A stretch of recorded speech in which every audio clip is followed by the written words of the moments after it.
Hello and welcome back to the Uncut and Unfiltered podcast. Today we have something so special in store for you. Not only are we joined by Stevie as per usual, but we have got a very special guest. We are here with Peter, who is a wonderful member of our whiskey community. Peter, say hey to everyone at home. Hi, how are you doing? Thank you. Thanks for having me. Thanks so much for joining us. And today we're not in our usual studio. We've actually had a little bit of an upgrade. If you look around, Peter is putting us to shame here at Uncut and Unfiltered with his absolutely incredible whiskey lounge. We've been having a look around for the last sort of hour or so, chatting all things tattoos, judo and karate, and all about your career in the police force, which is fascinating. But now we're going to talk about a bit of a passion that we both have. Whiskey. So, Peter, tell us a little bit about how you started in whiskey. And I tell you what should we start with here on the table? What can we get poured in our glass first? Where would you like to begin? I think I'll leave it to your discretion to start with. Okay, well, I tell you what, you were telling us about your start with whiskey being with Laphroaig. I know that starting with a heavy peat like Laphroaig isn't normally where you'd start.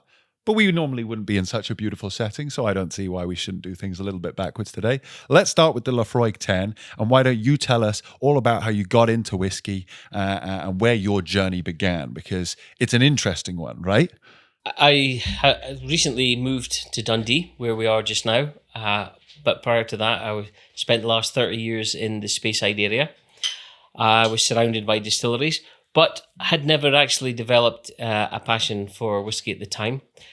But 11 years ago, I had an opportunity to go to a tour and do some tastings at Glen. I went along, I tried whiskey from new make spirit, 12-year-old, 14-year-old rich oak, 15, 21, 30-year-old. And the bottom line was I couldn't distinguish one from the other. I believe I left with 14-year-old rich oak as my favourite of the day. Okay. Which is somewhat sacrilegious now, I think.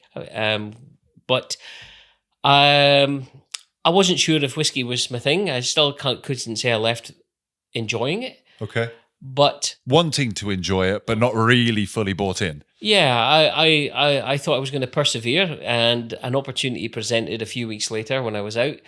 I saw the sign, Malt of the Month, Laphroaig. Never heard of it. Thought I'll give this a go. And I was introduced to peat and smoke and whiskey, something I didn't know existed, having previously only tried maybe some unpeated Speysides and some lesser blends. And it was fascinating. And from there, as is my nature, I dived in, started getting samples. If you've ever watched the movie The Angels Share, you'll see where I went with the samples. And it grew from there. And here I am now, 11, coming on 12 years on from that start, and have sampled many hundreds, if not thousands, of whiskies since. Fantastic. Yeah. I just find it so fascinating because people often talk about Glenfiddich, especially. I know you've watched our Glenfiddich episode. You had a bit of a joke with me there earlier. And they talk about the 12 or the 15 being an entry-level whiskey. A lot of people think of, easygoing, lighter Speyside as a good place to start. The fact that just didn't stand out to yourself as being interesting or just didn't really get you excited, but then you have a beast like Laphroaig from Islay, and that just tickled your fancy. I mean, not many people I know would start with Laphroaig and continue drinking whiskey. I think it's one of those things that I was just about to say off, right? is like it's not the common starting place for a whiskey drinker. I think actually one of the only other people I've ever heard say Laphroaig as a start was something that they really enjoyed is your mum. That's Stephen. true, actually. And yeah, she said it reminded her of her childhood for TCP. When she was sick, Yeah. she would be given TCP, and of course, it's the same cresol that's Yep. found in the peat. And so, from a chemical standpoint, of course, it's going to bring you back to your childhood. But it's fascinating. I mean, this is a big bolshy whiskey, right? I think I found it easier to drink because I didn't have the burn associated with the Glenfiddich at that time.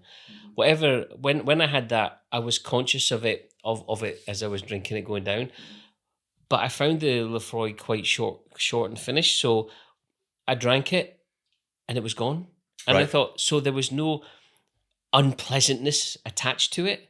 It was a different taste. It was a different animal, but there was nothing unpleasant. There was nothing that made me think, I don't know if I want any more of that. I mean, since then, I've obviously revisited Glenfiddich. Let's get it clear. I used to live 20 minutes from Glenfiddich, and the malt barn, I was a regular at the malt barn for Sunday lunch, coffees and cakes and whatever. We were regular visitors there several times a month usually. Aye. Because it was on our doorstep. So yeah, and I do like Glenfiddich. But it wasn't the one that got you into it. No, That's just fascinating to me. Yeah, it really, really is. Now, this is the sherry wood you were saying, the Laphroaig that you've got open here, yeah? Yes, it's the 10-year-old sherry cask finish. I thought I was going to give it a go. I've seen people raving about it and talking about it. I have to say it's pleasant because I do favour sherry finishes. Okay. Particularly Oloroso over PX when I've had them separated. Although I think I would have Laphroaig Law over this any day of the week. That's probably my go-to drinking Laphroaig. I got this one as a different one to try. Definitely. Yeah. I mean, it is delicious. Simple as Laphroaig goes, I would say. It's not an overly complicated dram. You get some Laphroaigs that you can sit there for half an hour and just sort of sup away, chewing on it and finding new and different things. But this is, a little bit easier going with the sherry, isn't it? It's nice. It's a good one. I think one of the things that we mentioned earlier when we were talking was I've probably been spoiled with samples over the years. And what that's done for me now is if it's not interesting, it's just not interesting. Aye, yeah. So I don't know any other way of putting it. There's many bottles I would just skip. I just don't have time for them anymore.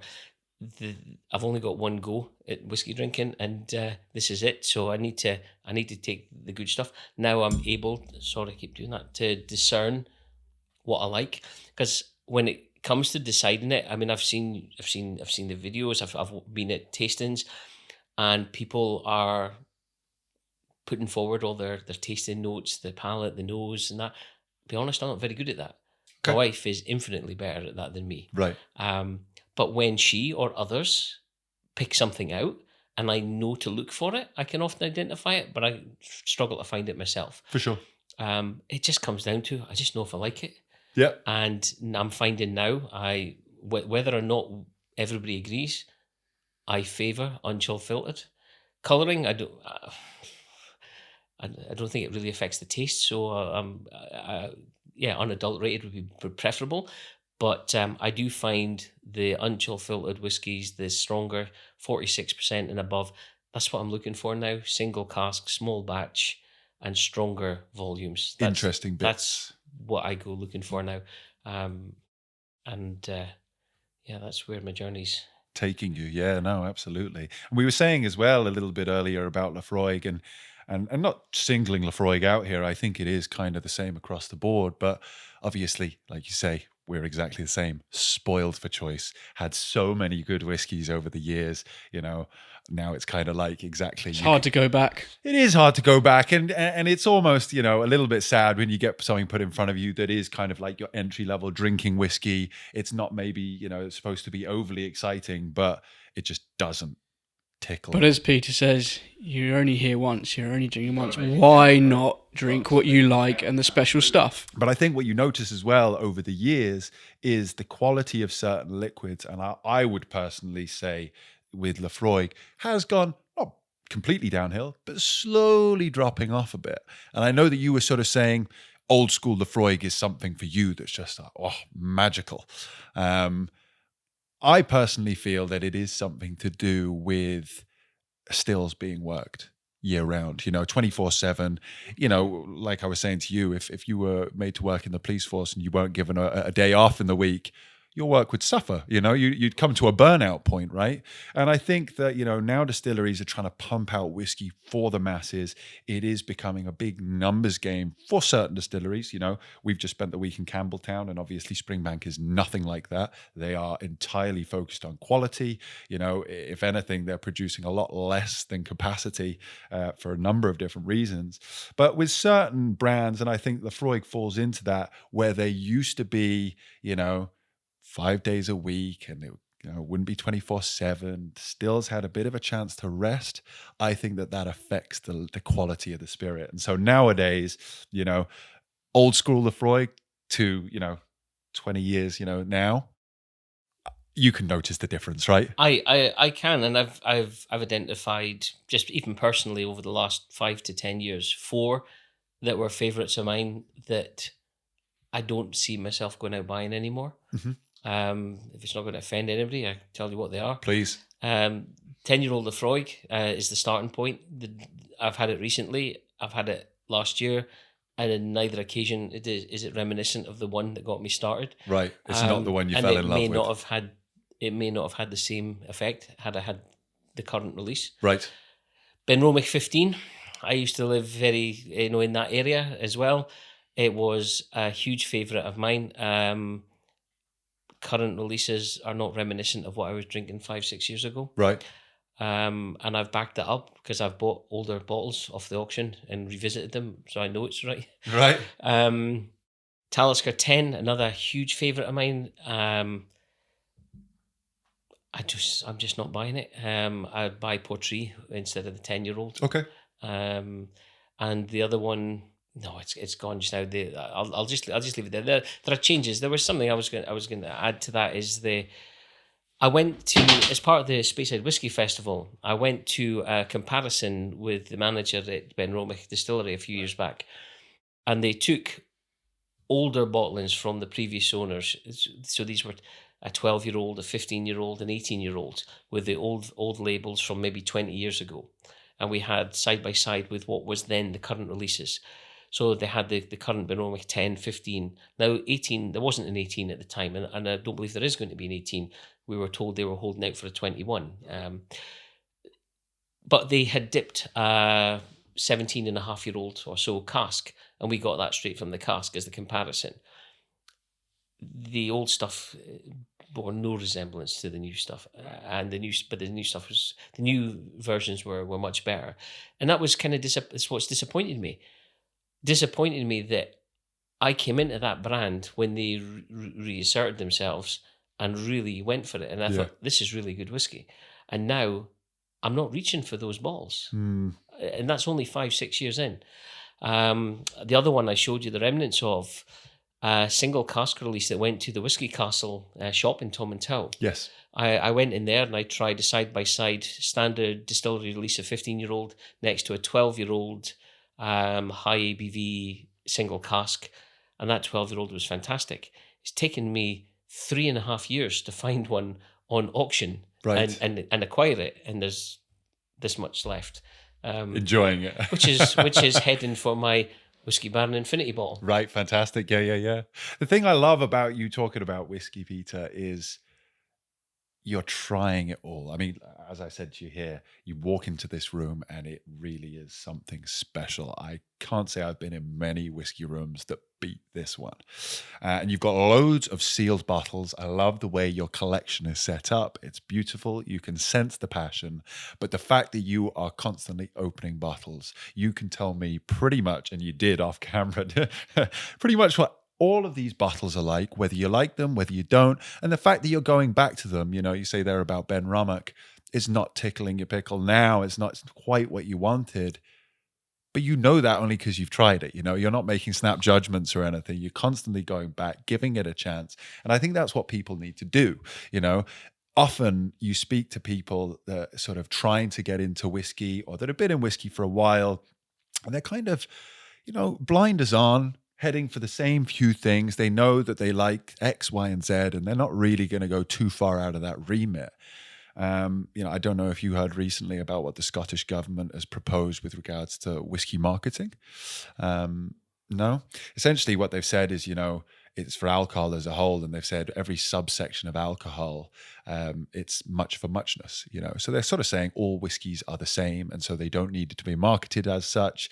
In my eyes, they are kind of almost pushing whiskey in the same direction as cigarettes went, where we're not going to have any branding allowed. We're going to have it in cabinets, sealed off in shops.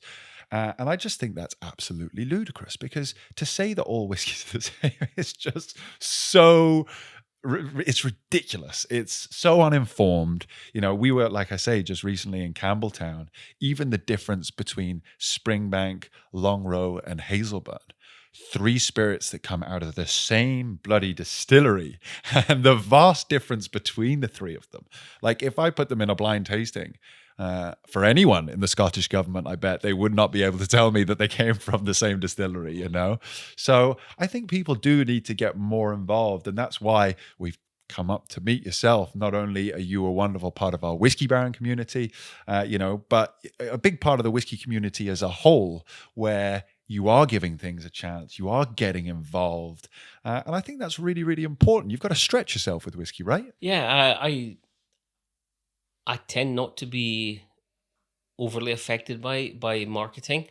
You can look around my room and you can see Highland Park, but the only ones I have are ones in fancy wooden boxes. Yep. So yeah, there's a bit of aesthetic about that helps with the room. Yep. And some of those whiskies are okay. Some of them are not so okay. But that again is because I've tried them and I know what they are. Yep. Marketing can be counterproductive. There is a range just now that have very flamboyant boxes and packaging and labeling. It doesn't even occur to me to go and buy that because I just see that as, I'm not saying misleading, but there's something there. If that's what you need to sell it, I don't know if I want it. The liquid isn't speaking enough for itself, maybe. I don't know. Maybe it does. Maybe if I took the plunge, maybe it would be okay. But I'm not drawn to it because of the fancy package. Right.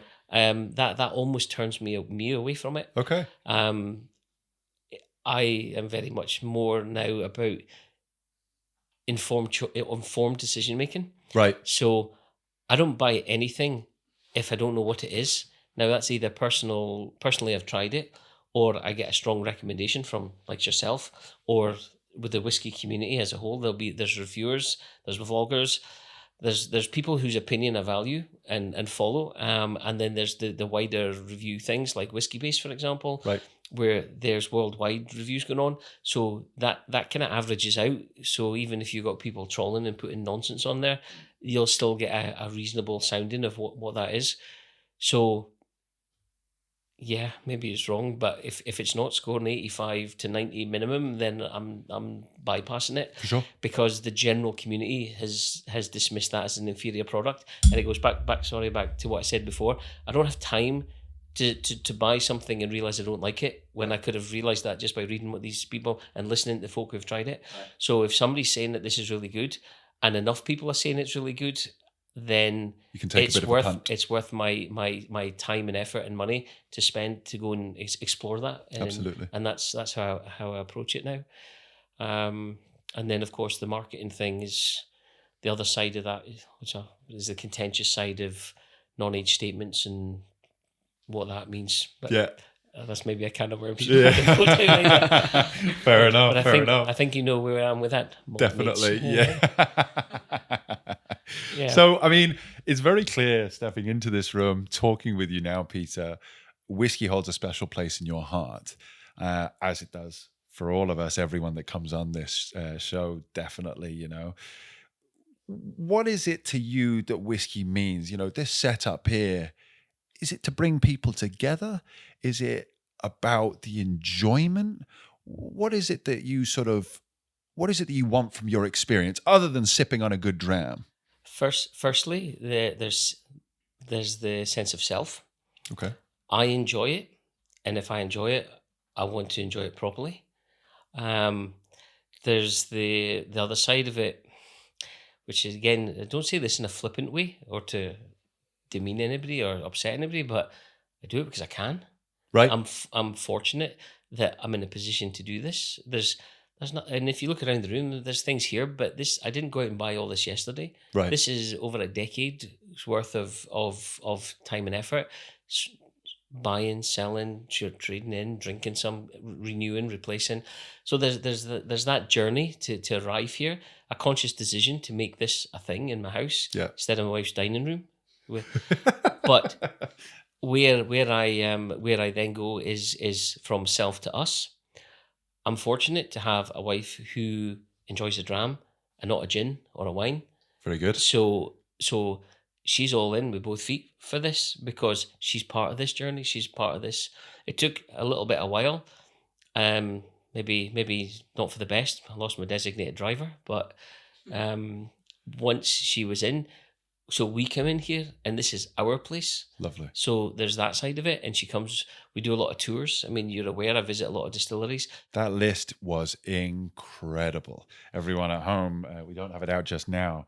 Peter has a very two detailed lists, but one of just a breakdown of every distillery visited and then when they were visited again. And it just really shows how much passion you've got and such a beautiful documentation of your journey. My thoughts behind it were I can't go to any retailer and buy 6 bottles of Glen as an example, because I'm looking at the bottle across there. Right, yeah. To see if I like it. But I can go to the distillery, I can pay slightly more for an enhanced tour, and I can get 6 tastings. Yes. And then that informs my decision on whether to buy something as I leave or subsequently. Absolutely. And then I suppose moving on to why this, well, you're here. My view was to have this as a space for like-minded enthusiasts. But you can see there's only 4 chairs in the room. It's not for parties. Yeah. It's not for the mass. It's for, I had visions of 2 or 3 people, maybe slightly more, coming round, sitting there. I mentioned to you before, I've got blue glasses, blind tasting night, whatever it is. Lovely. Where we can sit and explore it and talk about it. I've yet to find those like-minded enthusiasts in Dundee. Okay. If you're out there, get in touch with Peter. You need to come down to this whiskey room. It's amazing. Yeah, with the password from Jake, you might get in. So yeah, that's how I envisage this going. So when I earlier, well, about a year ago now, because it's the only one I'm aware of, there's a wine spirits retailer in Dundee, Aiken's Wines. Give them a plug. Very good place. They do a lot of wine tastings, but last year they had Douglas Ling in for a whiskey tasting. Okay. And we went along there. Actually coincided with our anniversary, so the 2 of us went and had a fantastic night. Touch. So yeah, we seek out these opportunities. We went to the Dornoch Whisky Festival recently, a few months back. Yeah. So yeah, we go places and we visit distilleries. It's 52 individual distilleries on 3 continents. It's amazing. I am so jealous. We were looking through the list and I said, jealousy doesn't suit me, but I had to be honest. Your visit to Japan sounds amazing. Yes. I mean, that little Japanese shelf up there, you can't see it, it's off camera, but I'm sure we've got a few B-roll shots. I mean, what was that like? Tell us a little bit, because you showed me some pictures, but for everyone at home. We went to Japan for our 25th wedding anniversary, and we took the time to seek out distilleries because we knew they were there. We went to Hakushu, which was fantastic. It was a nice sunny day. It's about an hour and a half out of Tokyo on the trains and a wee short taxi drive to the distillery. It's all in the forest. It's a really nice place. We had then travelled from Tokyo to Kyoto and went to Yamazaki, which is again a slightly shorter train journey out of Kyoto. Yamazaki was fantastic. Good experience there. And then when I retired from the police service 5 years later, I decided we wanted to return, so we went back. We did revisit Yamazaki, but we took the notion that because I was wanting to do distilleries, we went north to Sendai, and from there visited the Nika Miyagi-kyo distillery, which was one hell of an adventure. Right. We wasted an hour at the bus station because we couldn't figure out what bus to get, and the people there put us on the wrong bus twice. Right. Until we figured it out eventually. took the local bus up into the mountains. You get dropped off at the end of the driveway. It's about best part of a mile to get to the visitor centre. By this time it was snowing. So we walked up through, and there's a sign, and it has a picture of a monkey, a raccoon, and a bear, and a warning. And I'm saying to my wife, apart from using you as a human shield, what do we do when the bear comes? So we avoided the wildlife. We got to the centre. What a fantastic place. Obviously, I'm familiar with Mr. Takatsuru, who created Yoichi in the first instance after his time in Scotland, and then created the Miyagi-Kyo based on its topography being the closest, or what he believed the closest to resembling Scotland.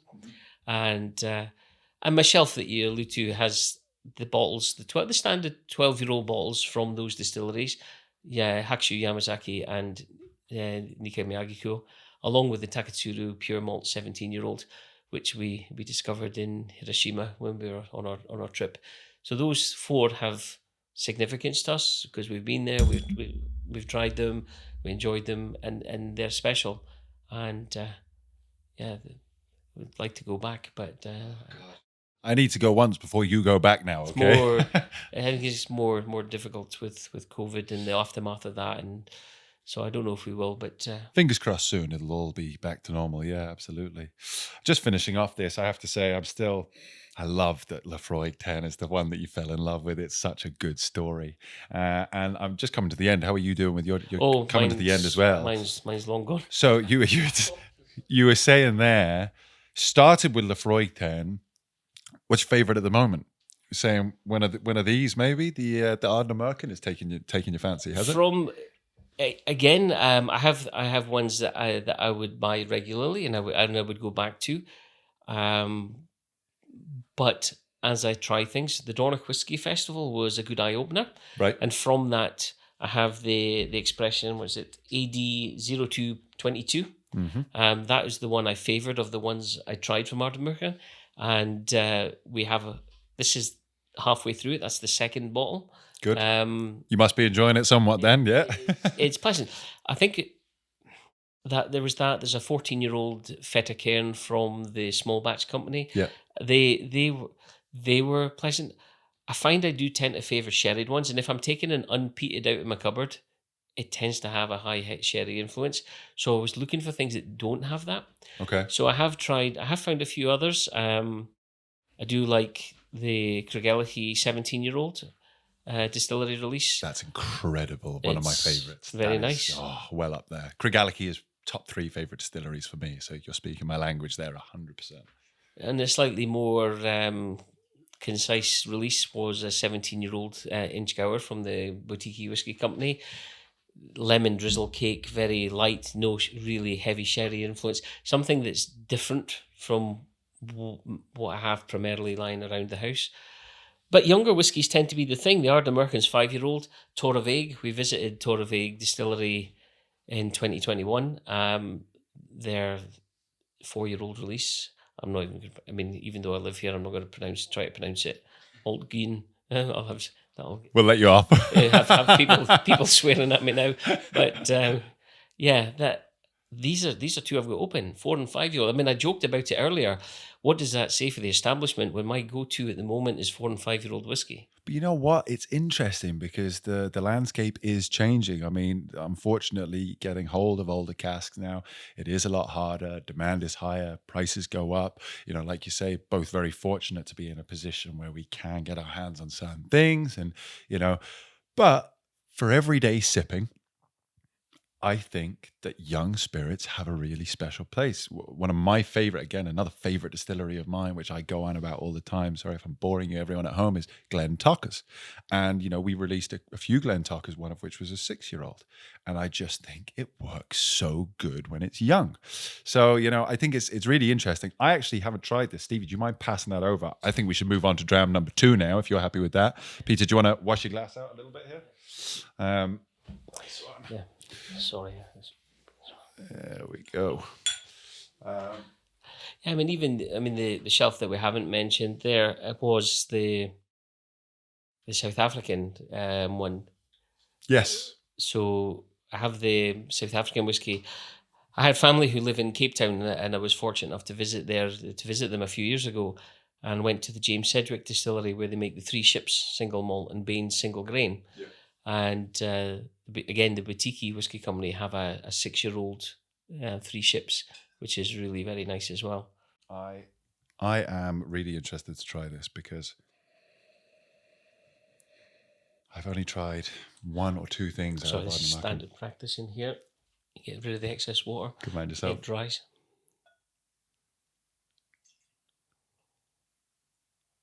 Thank you. It has left me intrigued as to what the other Ardnamurchans are like. I know I tried 2, and I preferred that one of the 2, but I know there are others, and I haven't been there yet. So Yeah, I don't think I've ever tried anything from them. However, I have seen fairly recently it getting more and more sort of praise. Yeah. A lot of recognition towards Ardnamurchan at the moment. Yep. I definitely think it's one to watch. I haven't tried a huge amount, so very excited to try this now. I'm not trying to make any snap judgments. My initial response to the 1 or 2 drams I've tried, I can't remember if it was 2 or maybe just the 1 actually, is it's going to be very good. But I think maybe 8, 9 years old is where it's going to, 8, 9, 10 is where it's going to come into a bit of a sweeter spot. But you said this is 5? yeah, Believe so? Yeah. Okay. Yeah. 5-year-old cask strength, 58.7. I have to say, on the nose, it's really fucking good. It's light. It's not bolshy. It's not slapping you in the face.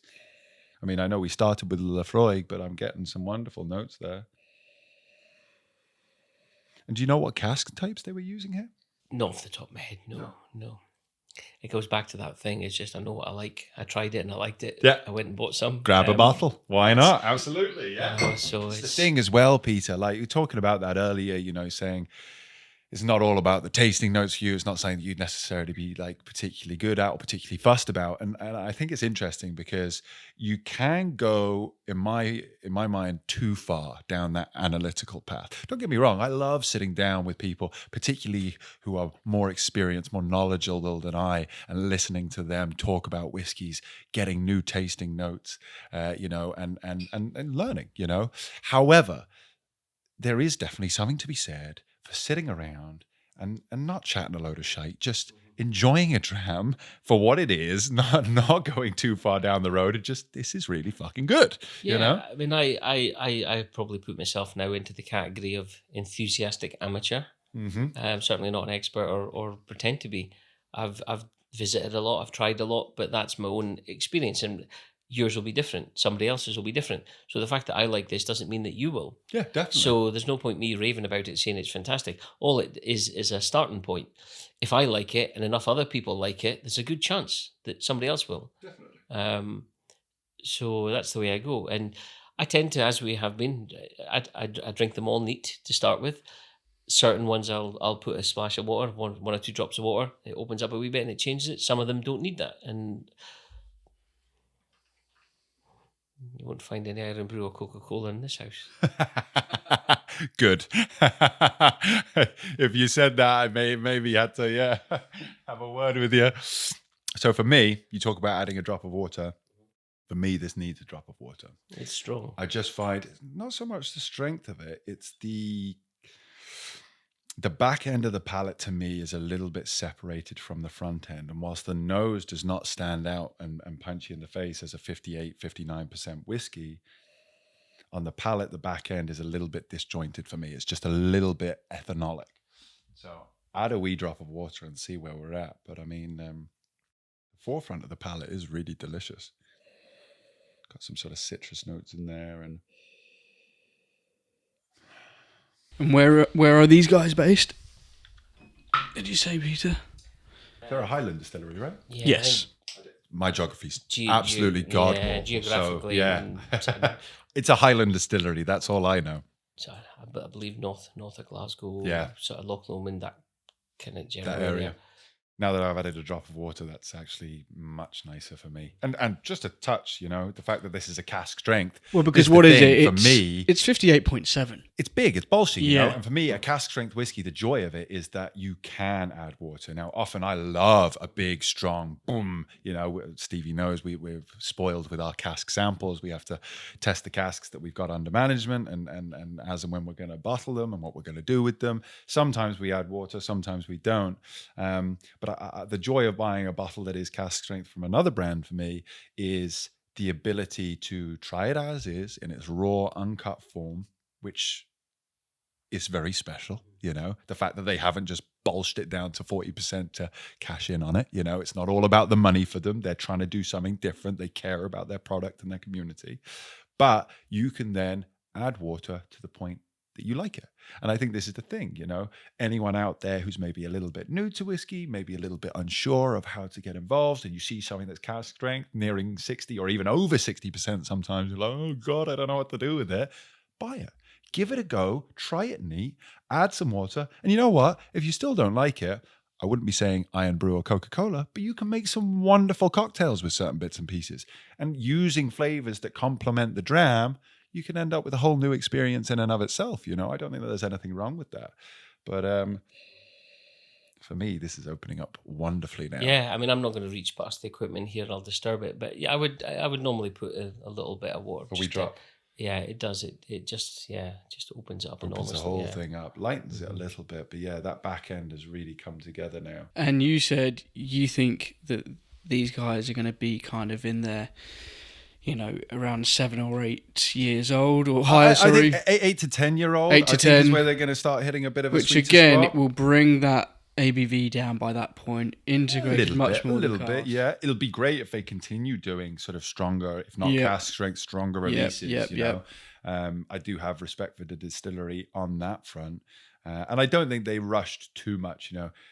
We've talked a lot about different distilleries rushing as soon as it's 3 years old in a day, just boom, boom, boom, get it out on the shelves, cash in on this whiskey boom. Yeah, and we come full circle back to non-age statements. Yeah, and that fucking winds me up. Don't get me wrong. Sometimes 3-year-old whiskey is amazing. We've recently released a 3-year-old. It was a vatting, and there was a 9-year-old whiskey in it, and the 3-year-old cask is 3 years, 11 months, and 3 weeks. We did it so that it was a 3-year-old. But sometimes it works really well. However, I think there's a lot of places out there now, and I'm not going to name any names because I'm not feeling. I'm in a good mood today. but there are some out there that I feel are cashing in, and it annoys me. And I'm very happy to say now, thank you for sharing this. I think it is actually only my second Ardnamurchan. If it's my third, I don't remember the second one, but this is warming me up nicely. So I think we're going to have to head up there and do a bit of a distillery tour at some point, Stevie. Definitely, yeah. It would be, that would be awesome. What are you guys going to move on to next, Peter? So yeah, we bought a few drams with us, Peter. As I say, we come up from Campbelltown. We've been on an amazing trip. You've been down to Campbelltown before. It was on your list. Yeah, I went in 2017. Amazing place, right? Visited Springbank, Kilkerran. We did the tours one after the other. And then we had a lot of fantastic hospitality from Glen, Scotia. Yep. Even though they were closed for maintenance, they still took us round, put the drinks on the table, and we left with a bottle of Victoriana. It was stunning. Yeah, really nice. I have to say, we had a very similar experience. We went up there for the Eat, Sleep, Dram, Repeat tour with Springbank, which is incredible. You guys maybe will have seen it on the Whiskey Baron channel. Really, really awesome trip. And that was kind of the focus of the trip, was Springbank, Glengyle, However, just before we left on the Friday, we messaged Glen, Scotia, because you're not going to go all the way down to Campbelltown and not visit Glen, Scotia.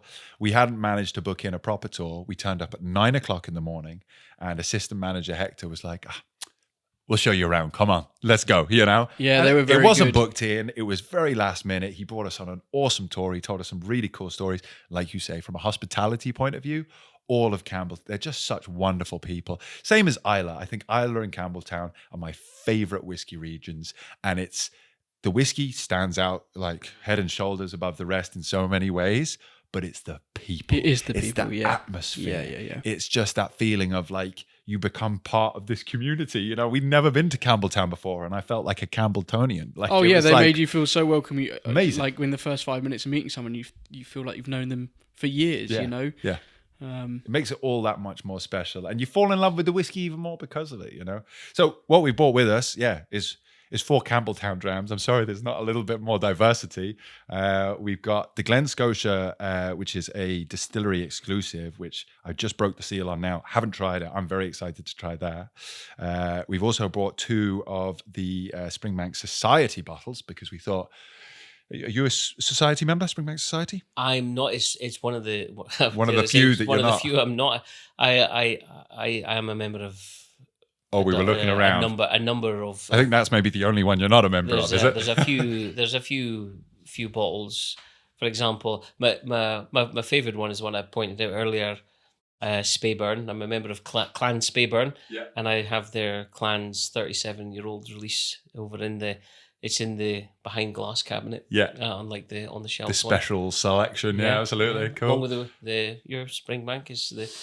I tell you what, and we bought that as well because this is the thing. I hate talking about the Whiskey Baron on this podcast. This is very much separate. Uncut and Unfiltered is essentially Stevie's endeavor, and it's sort of a different medium for us to talk about different brands. I hate trying. It's not about self-promotion, but you are a massive part of our Whiskey Baron community. You have got every single bottle we've ever released. And I thought, you know, as we were up in Springbank anyway, I actually had to, I don't have any more of our Springbank bottles. I had to buy that from a customer of ours so that we could bring it up to Springbank, give everyone a try whilst we were up there. Because again, whiskey is about the community. Whiskey is about sharing, and we were so lucky to get our hands on that cask. I wanted to share it with the guys up there at Springbank, and just to say thank you. Yeah, it's what you were saying about how the people in the hospitality. I've been to distilleries and it's not everywhere, and I don't set out to do it or to achieve it, but I know if you interact in the right way. One example I can give you is I went to Ben Nevis. Many years ago now, and it was during the close season. Right. We didn't get a proper tour. It was just a quick show around the car park sort of thing. Aye. But the hospitality from the visitor centre manager that we had at the time, we had our standard bottlings, and at first I was disappointed because they were all there blended. Right. It was like I've paid for the top tours that you offer. And generally, that warrants something a little better, A little bit special. and I wasn't seeing it in front of me. Okay. What is it they call it? I'm trying to remember what it's called now. Dew. The Ben Nevis blended, Nevis Dew or something like that. Okay. Sorry, Ben Nevis. That's how much of an impact it made on me. I'm thinking of Tullamore Dew, which has nothing to do with an Irish whiskey. However, because we engaged and we spoke and we were on the same wavelength, it was, hold on a minute, chaps. So, you know, we went, came back, don't tell anybody, I've got this bottle, I've got this bottle, I've got this bottle. And having that positive interaction, we were rewarded for being recognised as, I suppose I look at it as being recognised as a genuine enthusiast, not just somebody out for something, or, you know, that was never the intention. Definitely. But you meet all kinds of people on these tours as we've done. We spoke about this earlier. You have, and I'll have an opportunity, I have a platform here, so I'm sorry if I hijack it with this, but if you're one of the people who tries to demean the lesser informed guides on a tour, I'm going to challenge you. Yeah, that's not on. No, absolutely. And I see it time and time again. People are trying to be smart by taking part-time guides on the busy season, filling in a gap to get people around the distilleries, and it's asking them ridiculous questions about the diameter of pipes and the flow of yeast, and just to try and make them look stupid. Yeah. If you're on my tour, you're going to get challenged on that. And I tell you what, Peter's been showing us some of his karate and judo stuff. It may have been from earlier in your life, but I tell you what, I wouldn't be fucking around with this man. So yeah, absolutely. No, you're so right. the whiskey community, whether you are someone who is uber knowledgeable, like up here, expert level, or you're somewhere I would consider myself in your category, like you say, a really enthusiastic amateur. That's where I know it's our business. We do have a business, but when it comes to enjoyment of whiskey, I consider myself a really enthusiastic amateur because I don't have, a huge wealth of knowledge. And you know what? If I spend the rest of my life in the whiskey industry, I will still be very much at the foot of the mountain. There is so much to learn. You can learn all about casks, but then you don't know anything about what's over here. Knowledge in one section is ignorance somewhere else. So the idea that you're Mr. Big Bollocks because you've got a few extra bits and pieces, and exactly that, trying to make younger tour guides or less experienced tour guides look the fool, feck off. You're not part of the whiskey community. You're not there for the right reasons. And this is it. And this is what we experienced at Springbank as well. As we're talking to them, we're cracking open bottles. We're buying cage bottles and we're cracking them straight away. You're here for the right reasons, guys. We got shown around one of these special warehouses. No one's been in for years because they could tell we were there for the right reasons. We're not trying to make money. We're not flipping these bottles. We love what you do, and we want to share it with our community. And I feel I'm let's face it, I'm playing catch up. Right. I'm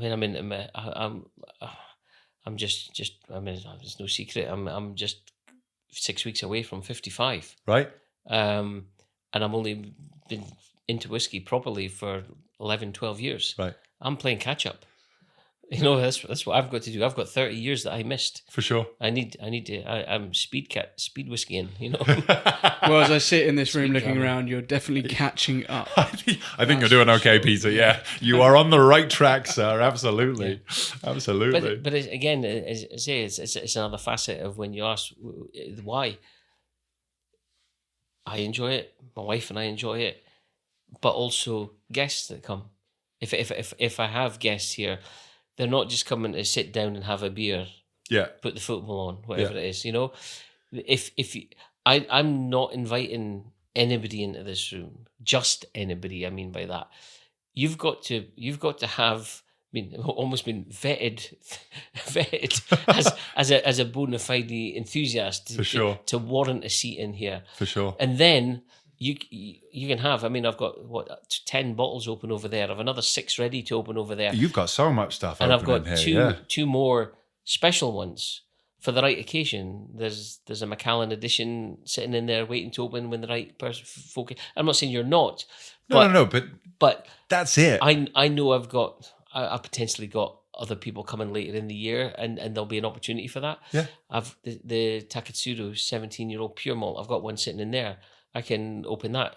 When the right moment arises. That's the beautiful thing about whiskey. And what I love about you is, like I say, it's the collection, it's the selection, but it's not being overly precious about the former. It's like, these are going to be opened at some point. Yes, they look beautiful closed on the shelves and you've got them all lined up. Walking into this room, if you pass the vetting stage, I tell you, it's fucking special coming in here.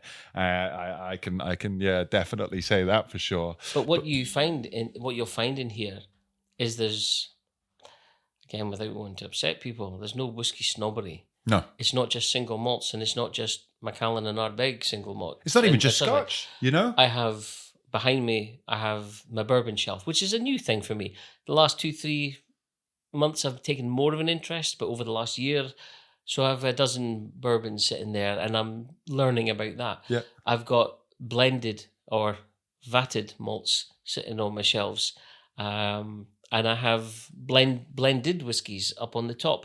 I've got Chivas Regal 18, Cutty Sark 18, there's Famous Grouse 18, and the last one is going to elude me now without looking.